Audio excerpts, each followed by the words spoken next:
à tous et content de vous retrouver dans Passion Autosport du Var pour un nouveau reportage. Alors il y a quelques semaines de ça, on a reçu Olivier avec une superbe A110 qui lui a donné une évolution vraiment d'enfer. Puis après on a reçu Charles qui nous a présenté une autre A110, donc la SC qui a été limitée à 500 exemplaires. Et aujourd'hui, je reçois mon ami Sauveur. Sauveur, c'est un grand plaisir de te recevoir dans Passion Autosport du Var. C'est moi surtout. Alors pour moi, Sauveur, tu es vraiment quelqu'un de...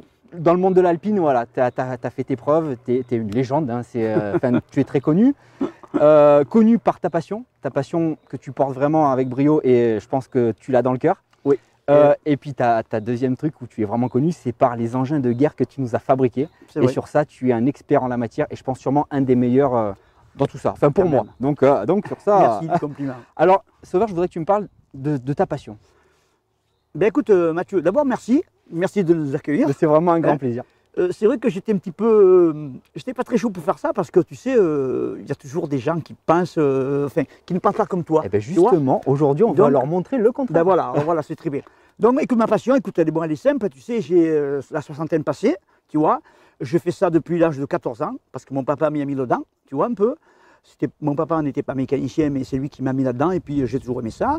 Et ensuite, tu sais, j'ai parcouru un peu les échelons, j'ai fréquenté beaucoup de garages où il y avait quand même pas mal de voitures de sport, dont les alpines. Donc ma passion est venue de là aussi, tu sais. Tu as fait pas mal de sport automobile aussi. J'ai fait pas mal de courses, j'ai fait un peu de moto aussi, tu vois. Et ce qui fait que, la passion, elle est là et puis elle part pas, hein, tu vois. Donc, je pense que même en vieillissant, elle ne s'arrange pas non plus. Hein. Non, pas du tout, non, ça devient vraiment même, c'est maladif. Oui, parce qu'après on a du temps, donc automatiquement on le passe avec la passion. Compris, je suis à la retraite, donc maintenant je me consacre vraiment à ma passion et à mes voitures, tu vois. Voilà. Faut dire quand même que j'ai restauré pratiquement 40 alpines. Oh, voilà. Joli palmarès. Voilà. Et écoute, j'ai ça dans le sang et puis voilà, c'est tout. Écoute, j'ai plein de projets. Je ne sais pas combien de temps je vais vivre, mais écoute, on l'espère le plus longtemps possible pour que tu nous fasses rêver avec... bon, c'est pas que tes deux bébés, tu en as plein d'autres. Hein. Oui, c'est sûr. Moi, j'ai eu l'occasion de voir et c'est magique. Donc alors aujourd'hui, par contre, Sauveur, on va vraiment se concentrer sur ces deux-là. Oui. Donc je veux que tu nous dises tout. Donc la verte, on va y revenir un peu plus tard. D'accord. On va déjà s'occuper de la jaune. Oui. Et tu vas me faire une immersion dans le monde de l'alpine. Si tu veux. Allez, c'est parti.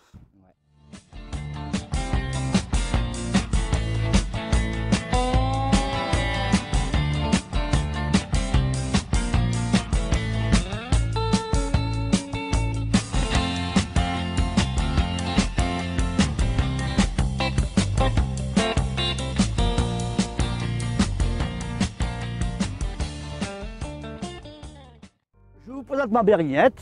C'est une 1600S de 1974 que j'ai acquis pratiquement en épave. J'ai mis un an à la remonter. Au départ, je l'avais faite bleue puisque Alpino, c'est bleu. Et puis un jour, je me suis décidé, 4 ou 5 ans après, je me suis décidé, je l'ai faite en jaune. Donc elle est en jaune Tour de Corse. C'est une 1600S avec des ailes plates, groupe 4. Il y a le moteur dessus, c'est un 1596 qui développe environ 140 chevaux. Donc le moteur 1596, carbu de 45, échappement de ville 4 en 1, boîte 5. Donc à l'arrière, j'ai gardé les freins d'origine et j'ai simplement mis à l'avant des gros disques comme on faisait à l'époque sur les groupes 4. Voilà. Cette voiture, mécaniquement, elle est pratiquement d'origine. Hein. C'est une groupe 4. Bon ben voilà, l'intérieur, écoute, il est assez cossu. Hein. Planche de bord d'origine. J'ai ajouté un chronomètre pour faire un peu bien. Malheureusement, l'ancien propriétaire avait mis un radio ici. Pour moi, c'est un sacrilège parce que dans une Alpine, la radio ne sert absolument à rien. Hein. C'est une boîte 5, comme je disais tout à l'heure. L'intérieur est assez perso. Je l'ai fait faire aux couleurs de la voiture.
Bon, Sauveur, cette Alpine jaune est vraiment dans un état exceptionnel. Donc, alors, j'adore l'intérieur, donc tu dois avoir une sellière qui fait un boulot de dingue. Juste un petit truc que tu m'as pas précisé, ça fait combien d'années que tu l'as cette Alpine? Eh bien, ça va faire bientôt 39 ans. Quand je vous dis que c'est un passionné, c'est pas pour rien. Alors maintenant, là, c'est ton ingéniosité qui parle et tu nous as sorti, alors on appelle ça un proto? Tout à fait. Alors, détaille-nous tout sur cette auto, bon, parce que tu sais très bien qu'il y a des polémiques sur les puristes. Oui. Alors, il faut savoir plein de choses et aujourd'hui, Sauveur va vraiment répondre à toutes vos questions et je peux vous dire que cette voiture, c'est juste une merveille et je peux dire, t'en as là-dedans parce que pour faire ce que tu as fait, moi je dis bravo. Alors, dis-nous tout. Ben, écoute, Mathieu, cette voiture, pour dire de suite, tu sais, pour mettre un barrage aux détracteurs, parce qu'il y en a qui vont dire, oh, c'était un scandale d'avoir fait ça sur son Alpine, je les arrête de suite. J'ai rien fait de spécial. J'ai greffé quelque chose de spécial dessus, c'est sûr, mais je n'ai rien coupé, je n'ai rien sacrifié. Ça reste quand même une berlinette. Le jour où j'en ai marre, je remets son 1600 ou son 1800 ou son 1950, peu importe, et ça revient une berlinette. Les trains roulants sont des berlinettes. Le train arrière est une berlinette. Il n'y a que le moteur que j'ai modifié. Il n'y a rien d'irréversible sur cette voiture. C'est-à-dire, je n'ai rien coupé, je n'ai rien soudé de plus. Et ce qui est super important, c'est que tu as toutes les pièces d'origine. Absolument. Donc l'avantage, c'est que demain, alors il faut savoir que Sauveur, donc toi tu as fait un peu cette voiture pour aussi t'amuser sur un circuit. Tout à fait. On peut aimer la passion dans l'origine comme la jaune et on peut aussi aimer s'envoyer le pâté, ça c'est mon expression que j'adore. C'est sûr. Donc c'est ça, et cette voiture n'est pas irréversible et c'est ça qu'il y a certains puristes n'ont pas encore bien compris le truc. Donc alors on va faire le tour et tu vas me la détailler comme la jaune parce qu'on veut tout savoir donc sur ce monstre. Ben, tu verras.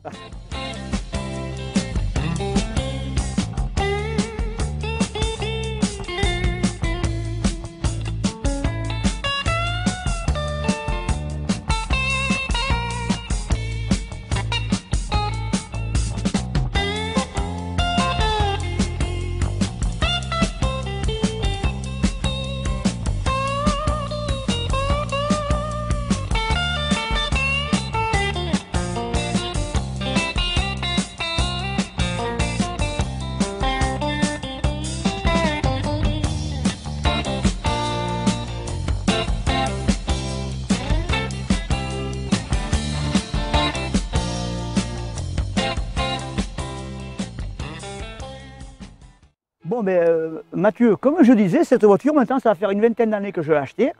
Elle est restée longtemps en état d'épave. Alors, je t'explique, quand j'ai acheté cette voiture, elle était coupée ici. Tu vois, tout ça, c'était inexistant. J'ai acheté qu'un arrière de voiture. Ok? Je l'ai changé contre une grosse boîte. Pour ceux qui savent ce que c'est qu'une grosse boîte, les amateurs d'Alpine, ils verront. Voilà. Une boîte Monte Carlo, je précise. Et donc, les années passant, un jour, je me suis dit, bon, maintenant, il faut que je la remonte. Alors, tu sais, j'ai toujours eu cette petite idée d'en faire un proto. Au départ, c'est ce que je comptais faire, tu vois. Donc, je l'ai toute remontée, j'ai refait le châssis, j'ai mis un châssis neuf, j'ai refait tout l'avant.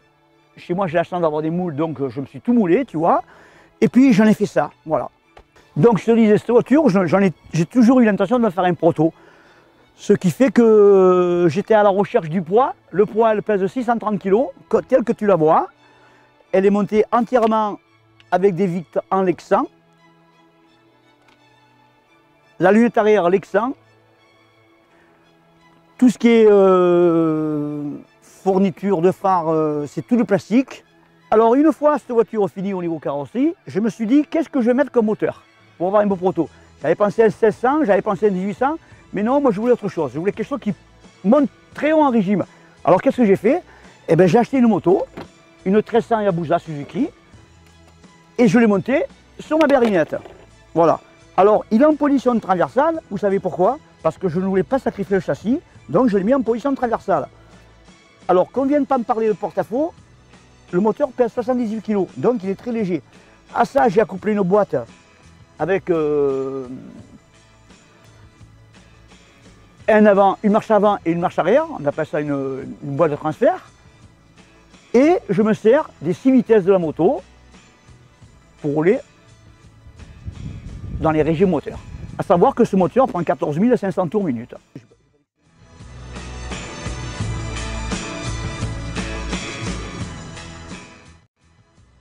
Alors, vous allez me dire, à quoi ça sert ces deux ouïes que j'ai confectionnées? Eh bien, c'est simplement l'admission d'air. L'air rentre par là des deux côtés et ça alimente l'injection en air frais. Voilà. Alors Mathieu, comme tu peux voir, j'ai quand même gardé le tableau de bord de l'Alpine, mis à part l'instrumentation.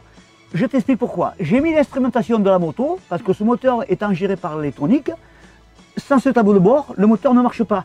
Donc tu vois, j'ai essayé un petit peu d'arriver à encastrer le tableau de bord de la moto sur les compteurs, sur le tableau de bord d'origine de la berlinette. Tu peux voir un volant démontable, hein, c'est pour mieux sortir de l'Alpine. Les boutons aviation servent pour la pompe à essence électrique, pour plein de petits trucs électroniques. La voiture est équipée d'un frein hydraulique. Le levier que tu vois, c'est la boîte séquentielle, 6 vitesses, première devant, toutes les autres en arrière. Celui-ci, le deuxième levier, c'est marche avant, marche arrière, c'est le relais. Voilà. Et derrière, le petit boîtier que tu vois là-bas où il y a marqué Suzuki, c'est le boîtier électronique. C'est lui qui gère toute la cavalerie du moteur. Voilà.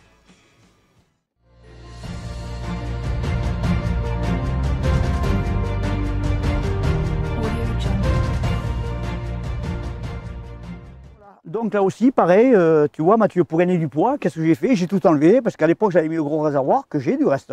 Mais ça faisait trop d'essence embarqué, donc ça ne me pesait pas.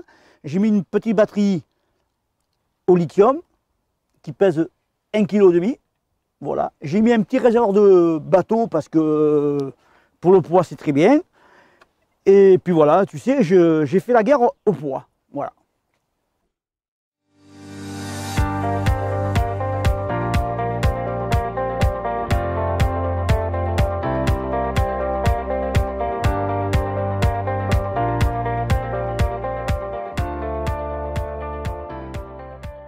Bon, Sauveur, ça laisse rêveur. Hein. Ouais, en plus, jeu de mots, Sauveur, ça laisse rêveur. Eh, c'est pas beau. On me l'a déjà fait. Ah, mince. Bon, est-ce que tu m'emmènes faire un petit tour avec? Parce que, alors. Allez, oui. J'ai vraiment envie de découvrir Allez, tout ça. mais... Alors, on commence par laquelle? Parce que là, moi, je suis casque, des gants et on y va. Je suis pas. Putain, on les a pas pris. Bon, alors, par laquelle on commence? Parce que là, moi, je La suis. jaune. Allez, c'est parti, Allez. on y va. Allez. Bon, ben, nous voilà dans cette belle Alpine. Alors 39 ans d'amour avec cette auto. Ouais, l'intérieur, donc à part les sièges, il n'y a pas eu de restauration, elle est dans son jus quoi. Absolument. Alors il y a juste un truc qu'on n'a pas précisé, l'arceau est d'origine. Ah oui, c'est l'arceau d'origine de la berlinette. Donc c'est ce qu'il nous disait donc Charlie qu'on a reçu, qui nous expliquait. Tout à fait, tout à fait. En tout cas, bon ben comme à la tradition dans Passion Autosport du Var, hein, donc on entend bien oui. cette voiture fabuleuse. Alors moi ça, je veux, après ce petit virage, je veux l'entendre cette petite berlinette. Pourquoi après ce virage? Maintenant. Ah bah vas-y.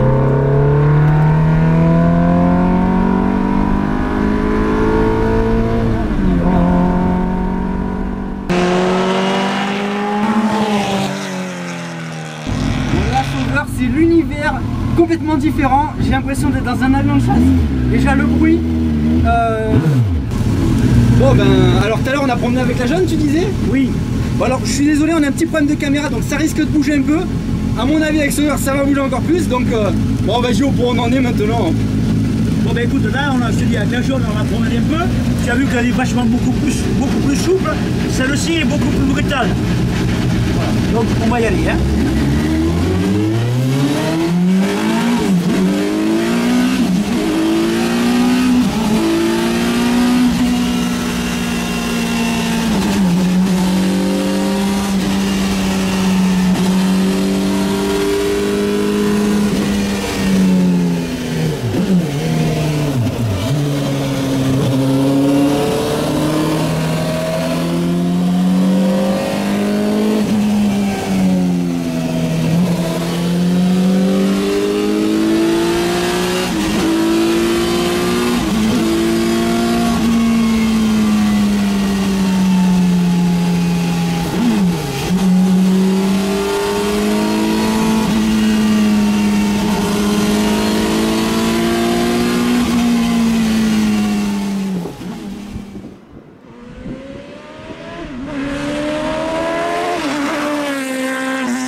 sont tous pas couple. Regarde, je suis en première, à demi-tour. Deuxième, regarde. Toujours à demi-tour. Troisième. Alors si ça, c'est pas de couple, c'est quoi le couple? Quatrième, regarde. Je vais même me permettre de mettre la cinquième. Voilà. Bien coup de 6, tiens. Voilà. Voilà.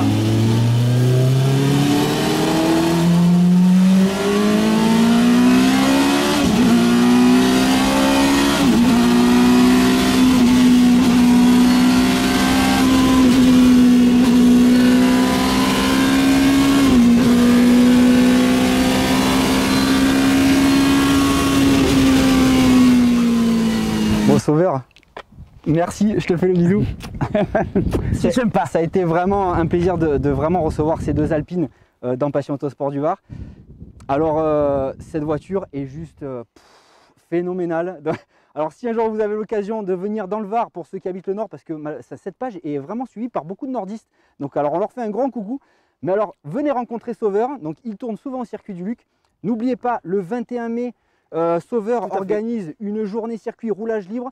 Je ne sais pas s'il y a des... Avec quelques alpines quand même. Hein. Moi j'y suis venu l'année dernière, il y avait beaucoup d'alpines. Et il y aura des dauphines proto. C'est une journée au top. Je serai là d'ailleurs pour filmer cet événement. C'est super. Sauveur,